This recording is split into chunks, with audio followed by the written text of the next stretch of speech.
Assalamu alaikum. Alaykum assalam wa rahmatullah. Hope you're well. Thank you very much for Thank you. that.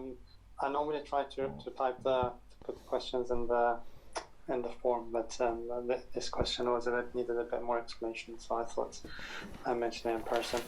Yeah. So just what you had mentioned about anoniyat and ma and man and happy and ahqaq and the titles that the Arafah keep away from. How do you balance between, especially in the public arena, they ask for your biography, or you're a sheikh or ayatollah or a doctor, and when they ask you, do you put forward that you're a doctor, for example, or you're a whatever your credentials are? From one perspective, you think, okay, if you do that, you're kind of giving yourself credentials so people listen to you more. Maybe you have more credibility in what you're saying. But then maybe you're saying that to fool yourself. It's actually your ego, but you're just justifying it by saying, no, this is for the sake of people. Or do we just, like many books of the scholars, that many of them, they don't put ayatollah, they don't put doctor, they just write their name, for example, on the book. Or some people are unknown when they write the book. They don't put any names, or they put another name.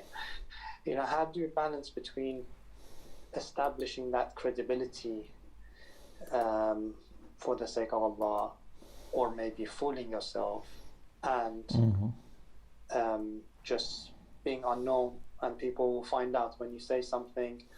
Your speech, your talk, your walk should be sufficient for you to gain credibility, and you don't need any titles. Thank you. This is a very important question, and actually this is a challenge and always remains a challenge. One thing as a minimum requirement is that we should never ever present ourselves better than what we are or what we have achieved, even for the sake of saying tabligh, or helping people. Never ever presenting ourselves better than what we are. For example, I have just started PhD. I shouldn't call myself doctor. Or for example, I have started writing a book that says, I have this publication. So Islam would never be supported with lies, even if I think this is for the sake of tabligh, people listen. So this is one point. This is the very obvious part of it, that I should never present myself better than what I am. Maybe even, for example, if someone has a degree, I'm not saying, please, let us not judge about any other person. We are not judging any person. People may have lots of good reasons. But for example, if I have PhD, if I have written a book on Quran or Aqaid or Akhlaq, my PhD is in chemistry. I say Dr. Shomali. But this doctor, what relevance it has with this subject? Yes, it is good that you are an educated person, but you should, if you want to say, you should say he has PhD in chemistry. Not just put Dr. Shomali on a book on Islam. So I'm saying, so these are little things that are very important. But to real thing, what about real things? I really have studied, for example, this much. I have these publications, I have done these things. Here is very difficult, because sometimes we really need to tell ourselves, especially nowadays, everywhere they ask you for your CV, your bio, and many times people, based on these things, judge about whether they should invite you or shouldn't invite you. So should we tell the truth here, or we should not tell the truth, and the positive truth? This is very difficult area, because I may deceive myself. So I have two suggestions. One, not to mention everything, even if you are sure. Try to keep something for ihtiyat, not mentioned. Number two, ask your mentor that should I say this or not?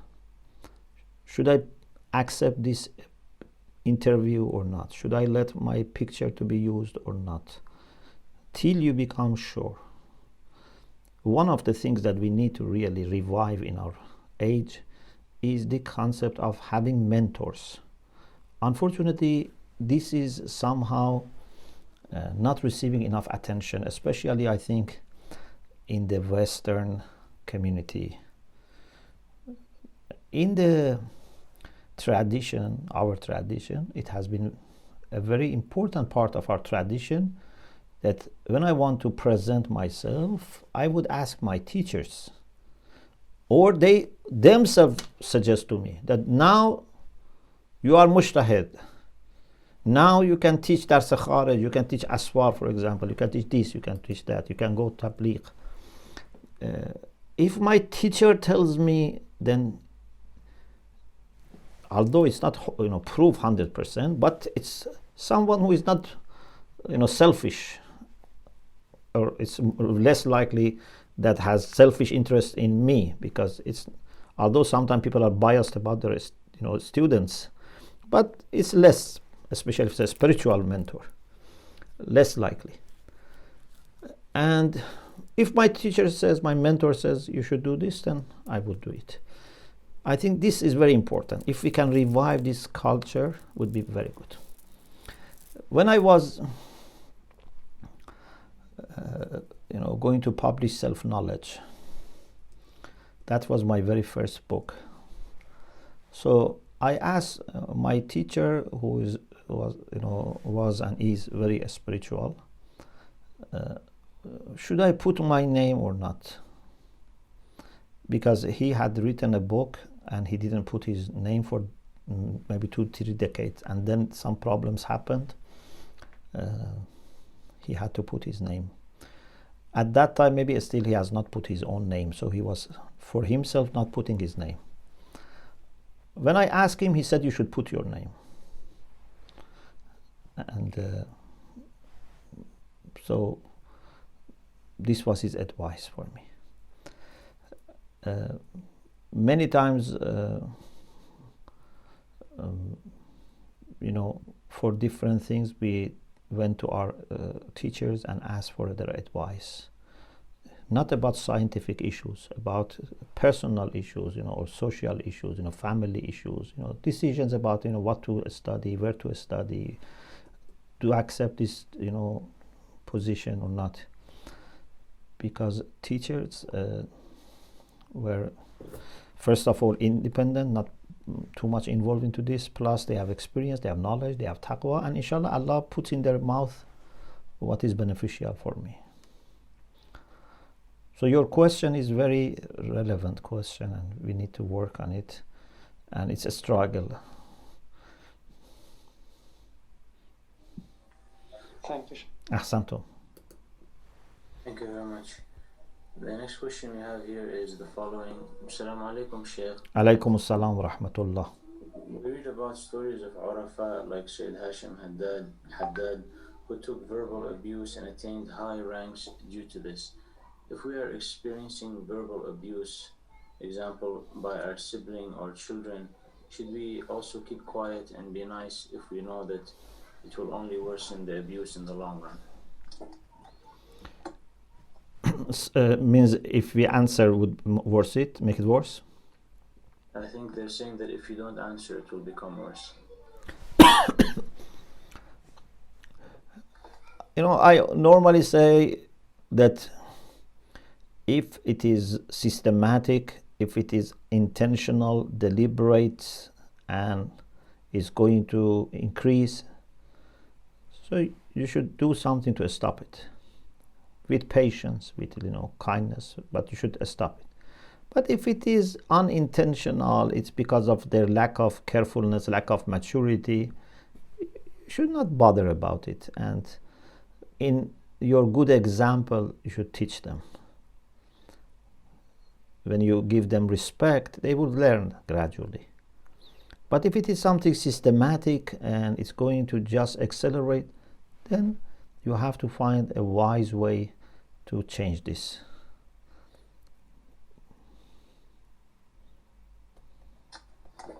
Thank you. Yeah. The next one is the following. Assalamu alaikum, Sheikh. Alaikum assalam. Thank you for enlightening us. As we learn and realize about the wayfarer's journey and the value of our time, and to spend it in learning, contemplation, and in as much beneficial ways as possible, we're faced with an obstacle which I'd like your advice on. Yeah. Our teenage children are engaged in things that can harm our journey and stop us. Even if the teens are practicing their salah and Quran, still they watch television, and the way they engage in social media, even their speech and their lifestyle, really makes us not wanting to spend time with them. The issue can put a distance between us and our teens. These issues come as a source of daily dispute at home and cause of anger as we interact with each other. It's becoming very challenging for the parents to be the main influence on their children. At times I find myself needing to make a choice between my spirituality or my teen.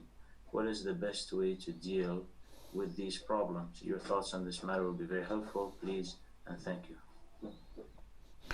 What is the conflict between spirituality and the teen? So the teen seems to be driving them crazy because of their behavior, and they find that they're in constant conflict with their teenage child. So they think if they want to control, they need. If I understand this, it means that there will be cause of anger. You're going to be in daily disputes. That doesn't seem to be very compatible with something spiritual and contemplative. And I think actually you can be a spiritual and also very mindful of this, and actually this is part of your spirituality. Spirituality many times is through difficult things, not easy things. I wish spirituality was just to make dua and say salat and fast. If it was just this, was very easy. Not very easy, but much easier. Spirituality is very much a matter of being patient with people who either knowingly or unknowingly hurt you. And you have to be patient till you know what to do. Maybe you realize that you have to let it go. Maybe you realize that you have to stop. Maybe you have to use words. Maybe you have to not use words. Maybe you have to involve other people or not.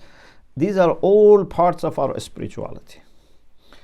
And we actually, I know, I myself, I'm not saying, I don't have these difficulties, so I am just telling you my kind of experience. I don't like, for example, get into these kind of problems. Yeah, I want to more focus on my studies, on my, for example, other things. But actually, maybe this is my way of progress. How to deal with a stubborn neighbor, or I don't know, stubborn relative, or inside family with a teenager, or for example, I don't know, my husband, my wife, my in-laws, my parents, members of community. Maybe what I can get through this is hundreds of times more than just praying. Although that prayer is very important, we have to be giving attention. But I cannot say, oh Allah, I just want to pray. No. This is why in Islam we have to get into family life, We have to go through community life. We have to be into society. Maybe for some time you can isolate yourself, for 40 days, for example, I don't know, or a few years, for example. But sooner or later you have to join the family life, social life, etc. And it's very difficult, but we have to find how to be a spiritual and deal with these things in a spiritual attitude. I cannot, of course, be like other people who shout and scream and beat No, because I am spiritual. I want to be spiritual. I want to be watching my words. I want to be watching even the way I look at my children, for example. I have to be very careful. But at the same time, it doesn't mean that I just leave them free to do whatever they like because I am spiritual. Maybe I have less choices than other people, but my choices are more pleasing to Allah subhanahu wa ta'ala. So this is our challenge, but it's very actually good exercise, a real exercise for our riyaza. Thank you very much, Sheikh. You're welcome. 3 more questions here. Yes. Thank you, dear Sheikh. You're welcome. Do the wayfarers and their teachers normally know which stages they are in? Are we able to clearly identify our stages, or can it be sometimes a matter of estimating? Jazakallah. You're welcome. If someone is really a master and has reached end of this journey and has accepted someone as his trainee, yes, they know. But many times the masters are not that advanced, and many times they have not accepted someone as their trainee. Therefore, they may not see or they may not say what they see. It can be general. But those like Ayatollah Qazi, when he had accepted, for example, Ayatollah Bahjat or Allama, etc., yes, they were able.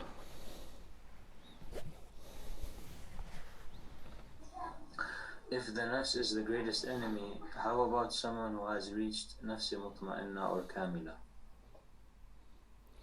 So it means the enemy is made into friend. So they have transformed the nafs. Nafs has become now a good friend.